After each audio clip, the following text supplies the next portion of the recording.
ऊंटारी बातां आकाशवाणी उदयपुर, बीकानेर, बांसवाड़ा, सूरतगढ़, डूंगरपुर और माउंट आबू से प्रत्येक माह के दूसरे चौथे शुक्रवार को शाम 5:30 से 6 बजे तक आप सुनेंगे ऊंटों पर विशेषज्ञों की राय और जानकारी। इस कार्यक्रम के प्रायोजक है राष्ट्रीय उष्ट अनुसंधान केंद्र बीकानेर।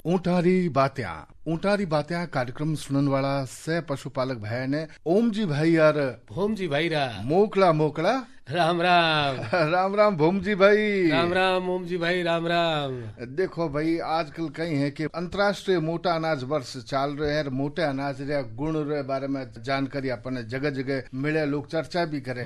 पर देखो अपन जगह पुरखा माई था बे तो शुरू से मोटा अनाज ही खाओ था। बाजरी है, जऊ है रे, ए जगह है नहीं ए अपन खाता या बिल्कुल यही तो निपजता पर देखो। हाँ, अपन की भौगोलिक स्थिति है बीर माने यही अपन वास्ते सुपा चेथारा पर शरीर सारू भी बहुत ही फायदेमंद है। हाँ बिल्कुल हाँ सर। तो देखो अब बीच में स्वाद रे चक्कर में कई परिस्थितियां समझ लो है गेहूं चावल और आ गया है। पर आप तो देखो बाजरी वाला ही था बिल्कुल हाँ। बाजरी में जिको गुण है वो सा ई मौसम में अठी भौगोलिक परिस्थिति में अगर आप बातें करें तो दूसरो अपन वास्ते कोई को नहीं है। अब देखो जौरी राबड़ी ले लो चाहे बाजरी राबड़ी ले लो, जेथे नियमित खाओ नहीं तो थारा जगह गाले लाला सी आ जावे। जी थारे गला में आयड़ी है। देखो हूं तो मारो सुबह मारो काम हो है कि पहला राबड़ी पीऊं, दिन में जे मौका मिल जाए पहला राबड़ी। बिल्कुल सा है। और एक मोटी बात बताऊं, दांत भी चमकता रहे बाजरी खावे जकेरा।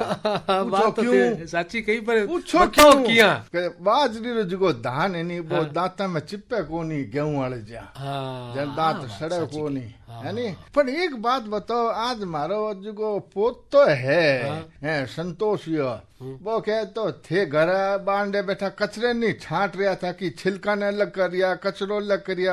मैं कहीं भोमजी बैठे हो गयो के मैं तो देखो समझ गया पर अब थे बताओ कहीं कर रिया। देखो ओम जी भाई है कि वो तो टाबरियो है देखो। हाँ यानी और देखो टाबर हम हुए जिज्ञासु बालक। हाँ टाबर रे मन में तो जिज्ञासा हो जावे कि भैया कहीं करे बिल्कुल कि भाई कचरो भेड़ो कर रहा है कचरे ने भी छांट रिया है। हाँ। बिया ने तो यही लगे। पर देखो मोटी बात आई है कि आपा अपारे घरारे मायने जिकी भी चीजा काम में लेवा बे खावन री चीजा हुए तो उन्होंने खाए लेवा आपा बना परा, और जिकी चीजा दूसरी हुए तो बिया ने भी आपा काम में ले लेवा। पर ओम जी भाई बियानो बाद रे मायने जिकी चीजा बच जावे खाने पीने री चीजा और हुए तो आपा कहीं करे फेंक देवा। हाँ भाई केलो खाए तो वे छिलको फेंक दियो है, मतीरो खाए तो कोई फेंक दी बेरो छिलका फेंक दिया है। तो ये चीजा जिकी है नी उन्होंने मैं कहीं करता हूँ कि भाई पड़ी है तो बिया ने अलग कर लो ताकि बे चीजा है जिकी आपा अपारे जगह पशु है उन्होंने देता। अच्छा तो यार और भी कई उपयोग हुए। हाँ बिल्कुल। तो अपर वास्ते जी की चीज कामरी को नहीं हो सके देखो पशुओं वास्ते कामरी हुए तो ए तो अपशिष्ट कहीं को गैनी कहीं अपशिष्टि केवे। तो मैंने आज बताओ आज चर्चा कहीं कर सो चौपाल में। आज तो देखो साहब हूँ थाने पूछिया करूँ हमेशा थे बताओ कि भाई आज चौपाल रामायण आपा चर्चा किन विषय पर कर सा। देखो सा थे जिका आज काम करे नहीं तो आज जिज्ञासा जी की टाबर में आ रहा देखो आप जगह ऊंट पालक भाई है कार्यक्रम ने सुनने वाला है बिहार मन में भी देखो उत्सुकता जागी है। आज आप बातचीत कर सा फसल अपशिष्ट माए पोषक तत्वों प्रबंधन विषय पर बातचीत कर सा। भाई हूँ बात करी और थे क्या है कि वो विषय आज वही ले लियो पर थे भाई आप बताओ कि आज चौपाल में आप जानकारी किन महानुभावा सु लेसा। तो साथ देखो आज चौपाल में जानकारी देने सारू पधारे है राष्ट्रीय उष्ट अनुसंधान केंद्र बीकानेर सु डॉक्टर R.K. सावल यानी कि डॉक्टर राजेश कुमार सावल। डॉक्टर साहब आप चौपाल में घणो घणो स्वागत है और आपने भी कहा राम राम सा। राम राम जी। डॉक्टर साहब से पहले तो मन्ने और हमारा ऊंट पालकन है आप बताओ कि फसल अपशिष्ट कहीं यहाँ करे। देखो किसान भाइयों फसल अपशिष्ट जो है ना जो भी अपन फसल लेते हैं तो उस फसल को उसमें से जो उपयोगी हिस्सा रहता है उसे अपन जो है निकालने के बाद धान निकालने के बाद या बीज निकालने के बाद बीज को तो घर ले आते हैं और जो शेष हिस्सा बच जाता है जिस पर फसल उगती है और वो पौधा जो है अपने लिए तो बेकार होता है अपने ह्यूमन कंजम्पशन के लिए यानी कि आदमी के इस्तेमाल के लिए, पर पशुओं के इस्तेमाल के लिए वो इस्तेमाल किया जा सकता है। तो ऐसे को अपन अपशिष्ट बोलते हैं। और अपशिष्ट जो है कई तरीके के मिलेंगे आपको, जितनी भी हमारी फसलें हैं जैसे गेहूं है, बाजरा है, धान, कपास है, ये ऐसी बहुत सारी ऐसी फसलें हैं जो इंसान अपने इस्तेमाल के लिए लगाता है, और जो इनके फसल के अपशिष्ट हैं जो अपन खेत में अक्सर छोड़ देते हैं, कुछ हो सकता है बर्बाद चले जाते हैं, पर कुछ हिस्सा जो है फसल का वो जो है बहुत ही उपयोगी रहता है, क्योंकि हमें अपने पशु भी तो पालने हैं जी। तो ऐसे में क्या है कि पशुओं के लिए क्या खाने का क्या साधन हो सकता है, तो वो साधन जो है ना हम इन अपशिष्टों के माध्यम से जुटाते हैं। तो ऐसे में जो है अपने पास कई तरीके के अपशिष्ट मिलेंगे आपको। जैसे एक तो क्या है कि धान के अपशिष्ट हैं, भाई गेहूं है, मक्का है, बाजरा है, ये तो वो धान है जो हम घरों में इस्तेमाल करते हैं। उसके सिवा अपने पास अपन बहुत सारी सब्जियां इस्तेमाल करते हैं, चाहे घिया है, तोरी है, टिंडे है, बहुत सारी सब्जियां इस्तेमाल करते हैं। इस परिप्रेक्ष्य में, इस क्या कहते हैं पश्चिमी राजस्थान के परिप्रेक्ष्य में, तो वो जितनी सब्जियों के अवशेष हैं, यानी कि जैसे अपन ने सब्जी काटी और उसमें से कुछ हिस्सा जो है अपन इस्तेमाल अपनी सब्जी घर में सब्जी बनाने के लिए करते हैं, और कुछ हिस्सा हो सकता है कि अपन उसको फेंक देते हैं, तो डंठल मान के या किसी कोई और ऐसी चीज मान के, तो वो हिस्सा भी जो है पशुओं के लिए बहुत लाभकारी हो सकता है। ऐसे ही क्या है कि अपने पश्चिमी राजस्थान में फलों की जो उत्पत्ति है वो भी दिन प्रतिदिन बढ़ रही है। अब इसमें से आप खुद ही देखते हो कि अपन कुछ हिस्सा खाते हैं और कुछ हिस्सा फेंक देते हैं। दूसरा, इसमें वो अवशेष आते हैं फलों के जो पके नहीं होते। जैसे कुछ फल जो है आंधी के कारण या कम पके होने के कारण टूट के गिर जाता है, वो पका नहीं होता है, इसलिए उसे जो है ना इंसान इस्तेमाल नहीं करता। हो सकता है कि उसमें मिठास नहीं बनी जी, या छिलका कच्चा रह गया या मोटा रह गया। तो ऐसे में ये वाले फल भी जो हैं पशुओं के इस्तेमाल के लिए लिए जा सकते हैं। कईयों में जो है अपन छिलके जो हैं वो इस्तेमाल में लेते हैं। जैसे अनार है, तो अनार में मुख्यतः लोग दाना खाते हैं, छिलका फेंक देते हैं। तो छिलका जो है अभी बहुत गुणकारी, ऐसे बहुत सारे अवशेष हैं जो गुणकारी हैं। ऐसे कुछ अवशेष जो हैं हमारे उद्योग इस्तेमाल करते हैं। जैसे कि आप हर रोज खाते हो आलू के चिप्स जी, ठीक है। अब आलू के जो चिप्स बनते हैं उसमें विशेष करके कितना आलू जो है, कई करोड़ टन जो है आलू इस्तेमाल होता है। उसमें से जो छिलका है उसका विशेष करके वो जो है छीलने के बाद उद्योग में फेंक दिया जाता है। तो ये एक बहुत अच्छा उत्पाद है जो मिल सकता है। अपन जो है घरों में सॉस यानी कि टमाटर की सॉस खाते हैं, तो इसका जो भी वेस्ट है यानी कि बीज है या ऊपर वाला छिलका है, वो भी एक बहुत गुणकारी चीज है, वो भी फेंका जाता है। ऐसी सेब का जूस है, और भी ऐसे कई, अनानास का जूस है, बहुत सारे ऐसे जो नींबू जो अक्सर आप देखते हो कि नींबू का जो जूस निकालने के बाद उसे जो है अपन घरों में फेंक देते हैं एक शिकंजी बना के। पर नींबू को बहुत ही ऊंचे स्तर पे, मतलब इंडस्ट्री के स्तर पे इसका जूस बना के, और जो है घरों हर घर में आपको उपलब्ध मिलेगा नींबू की एक स्क्वैश। तो और इंडस्ट्री इतना यूज करती है, बहुत अच्छे ऊपरले स्तर के इस्तेमाल करती है, और ये छिलका जो है वो एक बहुत ही अच्छा प्रोडक्ट है। ऐसे ही आपके पश्चिमी राजस्थान में किन्नू है, किन्नू खूब होने लगा है, मौसमी खूब होने लगी है। ऐसे कई ऐसे फल हैं जिनका जो है बहुत सारे अवशेष हैं जो इंसान अपने इस्तेमाल करने के बाद फेंक देता है। तो क्या अपन इसको पशुओं के लिए इस्तेमाल कर सकते हैं? और अब देखो सा बात है अपने विषय मायने हो कि पोषक तत्व, तो फसल अपशिष्ट में पोषक तत्व मतलब कहीं ऐसा ही मतलब तो देखो, पोषक तत्व जितने हमारे फसल के अंदर हैं उसमें से कुछ पोषक तत्व कम हो जाते हैं। जैसे अपन धान उगाते हैं, गेहूं उगाते हैं, तो जो मुख्य तत्व हैं वो तो गेहूं के अंदर चले जाते हैं, और जो उसकी जो बाली है या उसकी जो है पौधा है उसके अंदर जो है कम पोषक तत्व रह जाते हैं। तो आपने अक्सर देखा होगा कि तूड़ी जो है बहुत उपलब्ध रहती है, गेहूं की तूड़ी। तो गेहूं की तूड़ी के अंदर ये एक ऐसा पदार्थ है जिससे जानवर का पेट भरता है, क्योंकि पशु जो है वो ज्यादातर जो है ऐसे सेलुलोज वाले जो पदार्थ हैं जिसमें घास हैं, ये हैं, इनमें जो है अक्सर जो है सेलुलोज यानी कि रेशे की मात्रा ज्यादा होती है, और जो है ऊर्जा की मात्रा थोड़ी कम रहती है। तो ऐसे में बहुत सारे पदार्थ मिलेंगे आपको, गेहूं की तूड़ी है, धान की तूड़ी है, और तो और आपको सरसों की है, जौ की है। तो इनमें सब में जो मुख्य पदार्थ हैं, मुख्य जो तत्व हैं, वो तो बीज में चले गए जो इंसान इस्तेमाल कर रहा है, और जो कम तत्व वाला पदार्थ है, हिस्सा है उस पौधे का, वो जो है अपशिष्ट के रूप में बाहर आ रहा है। तो इसलिए क्या है कि अक्सर आप देखोगे कि अपशिष्टों के अंदर जो हमारा मेन पदार्थ रहता है उससे जो है कम तत्व रहते हैं, पर तत्व जरूर रहते हैं। इतने तत्व रहते हैं कि अगर पशु उसको इस्तेमाल करें और उनके खाद्यान्न में अगर इस्तेमाल करें तो कम से कम हम उनका पेट भर सकते हैं, और विशेषकर अच्छे तत्वों के साथ।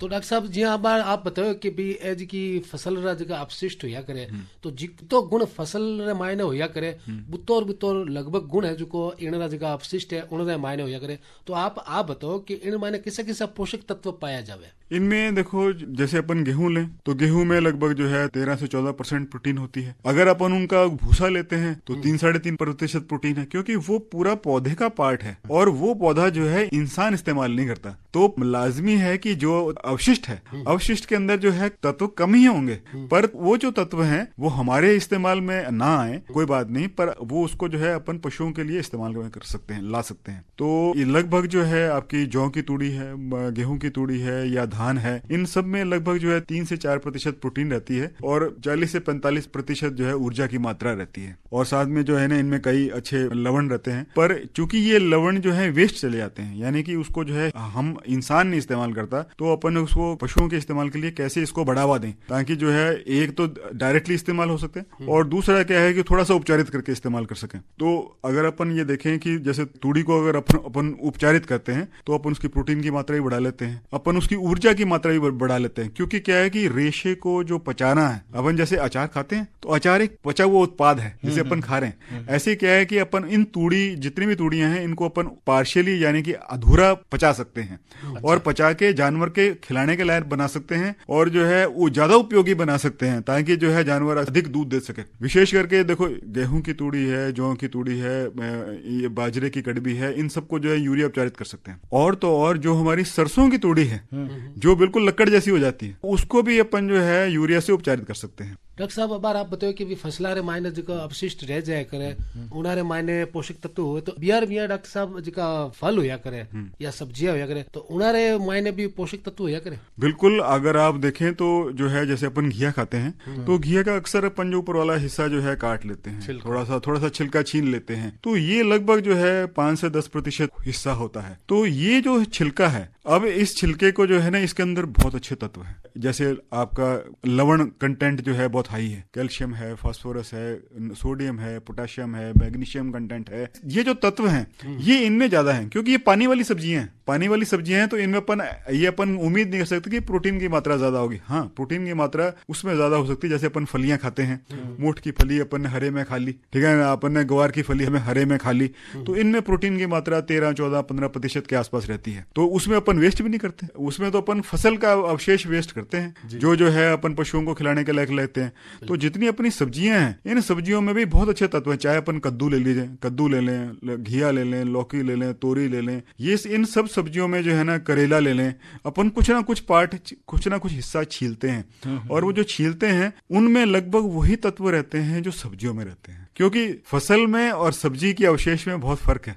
इसमें लगभग तत्व वही हैं जो सब्जी वाले हैं। जो फल हैं, फलों में तत्वों का थोड़ा सा अलग फेर है, क्योंकि फलों में अक्सर आप देखोगे कि छिलके हैं और छिलके के बीच में जो है ना वो फ्रूट है, जो होता है जूस है। तो जूस वाला हिस्सा तो जो है वो कार्बोहाइड्रेट रिच होता है, यानी कि एनर्जी रिच, अपन को ताकत देता है, उसमें चीनी का मात्रा ज्यादा होती है। चाहे अपन अनार ले लें, चाहे अपन अंगूर ले लें, चाहे अपन सेब ले लें या आम ले लें या खजूर ले लें, तो इनमें बेर ले लें। अब इनमें जो अवशेष है, उनमें अवशेष क्या है कि जो जैसे खजूर की फसल है, अक्सर आप देखते हैं जब छिक्का लगाते हैं नीचे तो लगभग 10 से 15% फसल जो है प्री मैच्योर पक जाती है या ओवर राइप हो जाती है, गिर जाती है।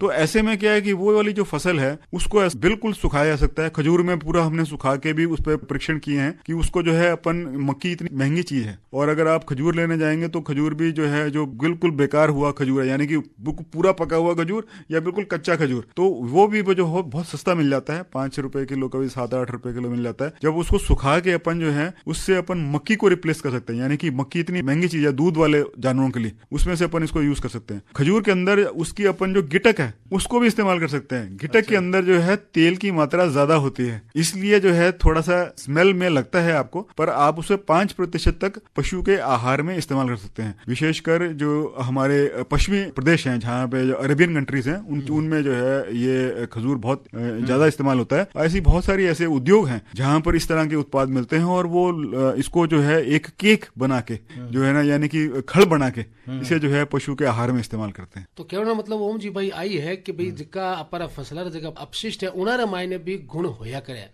देखो गुणी आदमी आवे नहीं जन, देखो ए जगह अंधारा नहीं बे मिटे और नई रोशनी मिले। अब रोशनी है अपने जीवन मायने बहुत काम आवे और काम आवे साथ देखो मनोरंजन। हाँ ओम जी भाई सच्ची बात की। तो समझ रही हूँ थारो इशारो।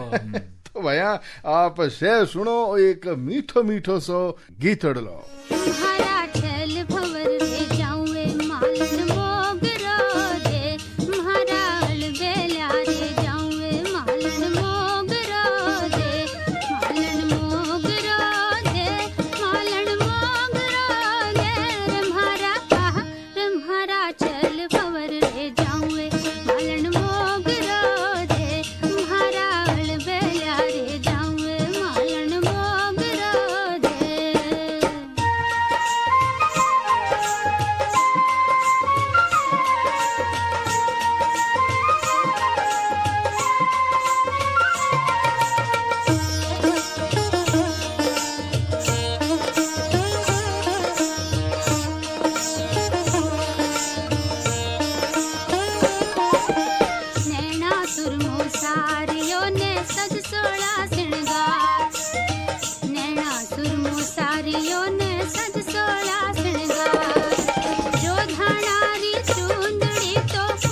तो भाई आबार आप सुनियो एक मीठो मीठो सो गीत लो।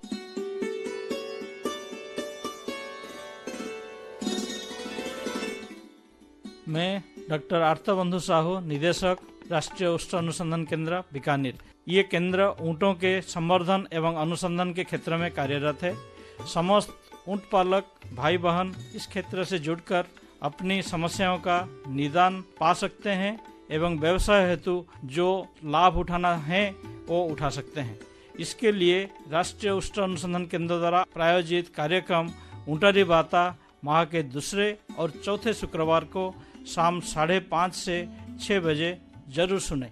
राष्ट्रीय उष्ण अनुसंधान केंद्र बीकानेर।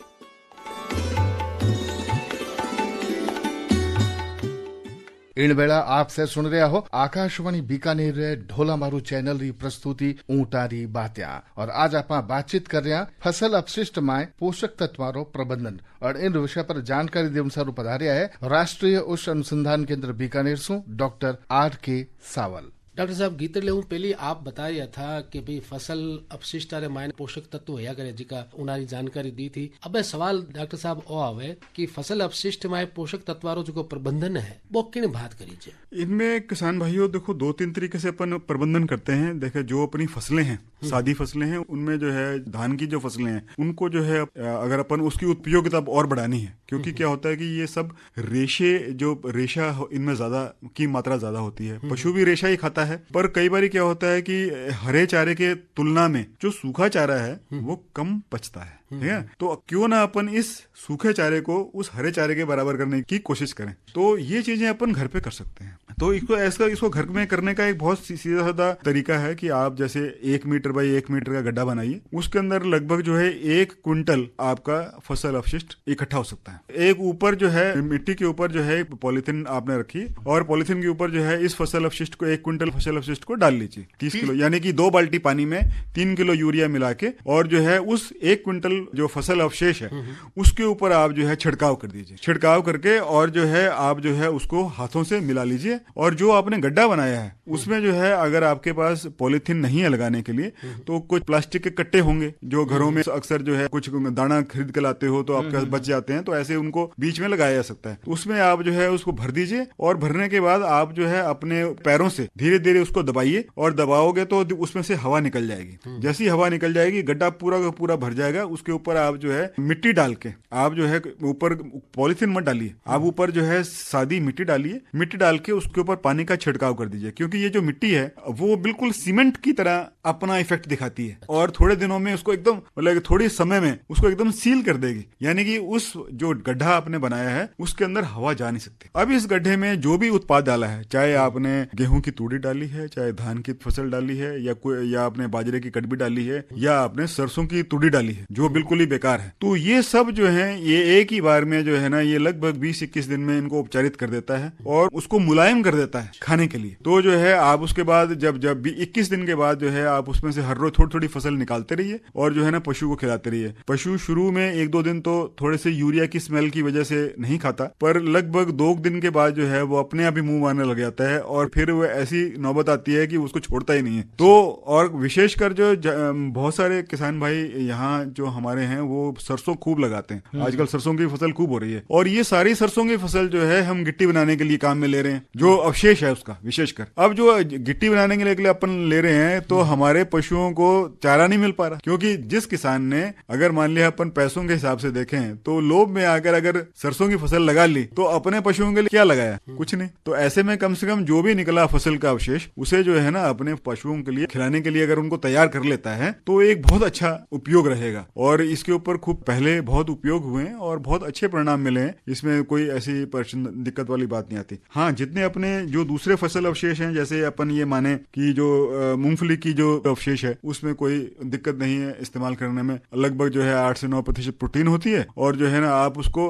केवल उसको स्टोरेज करते हुए यानी कि भंडारण करते हुए इसका ध्यान रखना है कि बारिश का छींटा ना पड़े। अगर पत्ते काले हो गए, क्योंकि अक्सर आप देखोगे कई बार जो है मूंगफली की फसल लेके जाते हैं गाड़े में तो जो है ना गुणिये के साथ जो है जो पत्ते होते हैं वो काले होते हैं, काले पड़ जाते हैं, तो वो क्या है कि उसमें जो है फफूंद लगने का डर रहता है और उसके कारण उसकी वजह से जानवरों में जो है ना उत्पादन क्षमता कम हो सकती है, क्योंकि इसमें एस्परजिलस का इन्फेक्शन हो जाता है।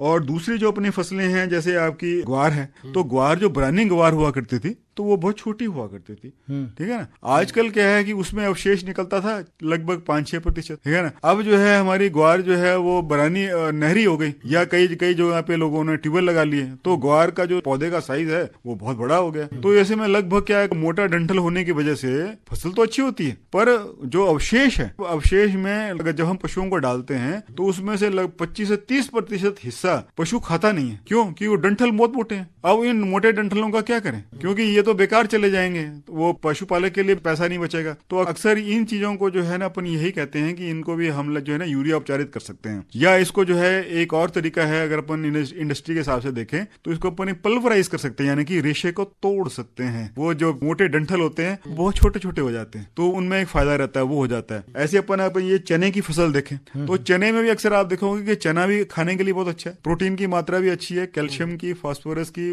मात्रा बहुत अच्छी है। ये एक पशुओं के लिए बहुत अच्छा आहार भी है अगर अपन आहार में यूज करें, क्योंकि छोटा चना, बहुत जो छोटा चना होता है अक्सर अपन जो ह्यूमन कंजम्पशन के लिए नहीं लेते और जो अपन इंसान नहीं खाते उसे जो है अपन पशुओं में डालते हैं, तो बहुत चने की फसल बहुत अच्छी है। पर उसका जो छिलका है और उसका जो डंठल है यानी कि पौधा है, वो जो अक्सर पशु बहुत कम चाव से खाते हैं। क्यों? क्योंकि उसके अंदर रेशा बहुत सख्त होता है। तो जो है अक्सर आप देखोगे कि जो चने की खार है जानवर बहुत कम खाते हैं, विशेषकर जो है ऊंट, हो सकता है ऊंट थोड़ा बहुत खाता है, पर बाकी जानवर बहुत कम खाते हैं। चने का जो छिलका ऊपर वाला होता है जिसके अंदर चना होता है वो भी बहुत ही हार्ड होता है, उसे बहुत कम खाते हैं। तो इसमें एक बहुत ये बड़ी दिक्कत रहती है। ऐसी आपको जो ये आपकी जो ज्वार और बाजरा वाली जो स्थिति है, अक्सर गांवों में देखोगे कि कुछ किसान भाई बहुत समझदार हैं, वो लगभग छिट्टा चूंकि जल्दी पक जाता है तो छिट्टा पकते ही छिट्टे को काट लेते हैं और शेष फसल को तुरंत काट के जो है खड़ी कर देते हैं, और खड़ी करके और उसके जो है ना 1-2 दिन में जो है ना जैसी वो हरे मोटी डंठल हरी होती है उसकी, वो उसके अंदर अभी भी जूस होता है, तो उसको जो है तुरंत काटते हैं, काट के मतलब उसको कुतर करके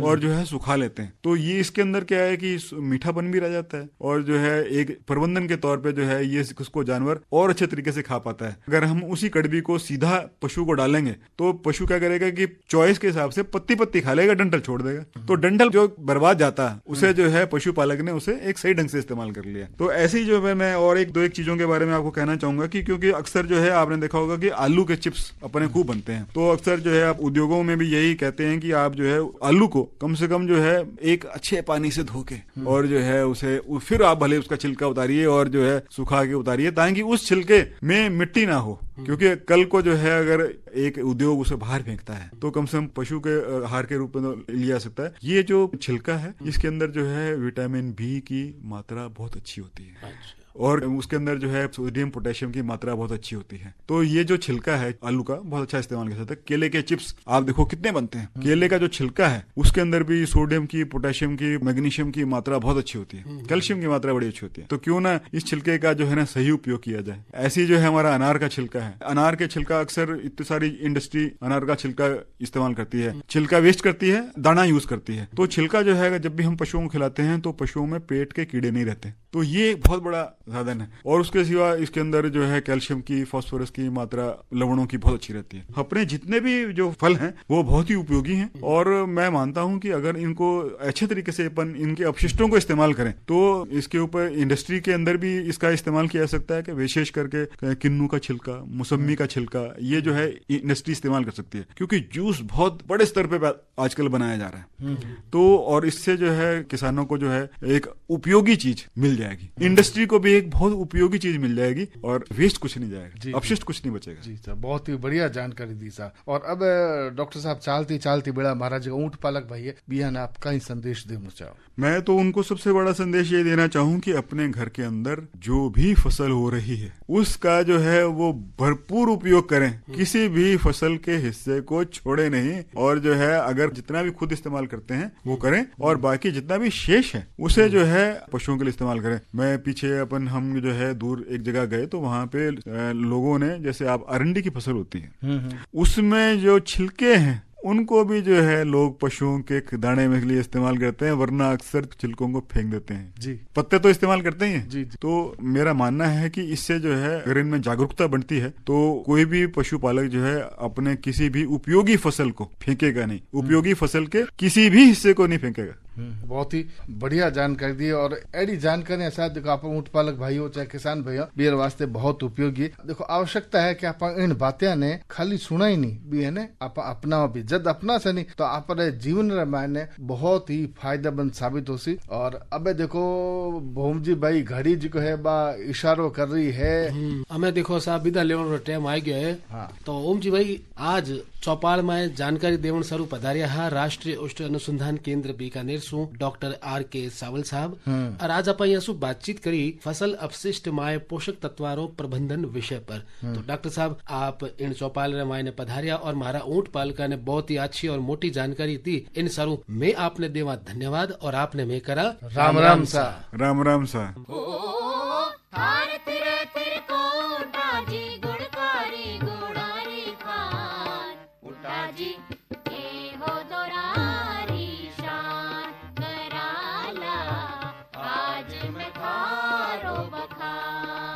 ऊंटारी बातां आकाशवाणी उदयपुर बीकानेर बांसवाड़ा सूरतगढ़ डूंगरपुर और माउंट आबू से प्रत्येक माह के दूसरे चौथे शुक्रवार को शाम 5:30 से 6 बजे तक आप सुनेंगे ऊँटों पर विशेषज्ञों की राय और जानकारी। इस कार्यक्रम के प्रायोजक थे राष्ट्रीय औषध अनुसंधान केंद्र बीकानेर।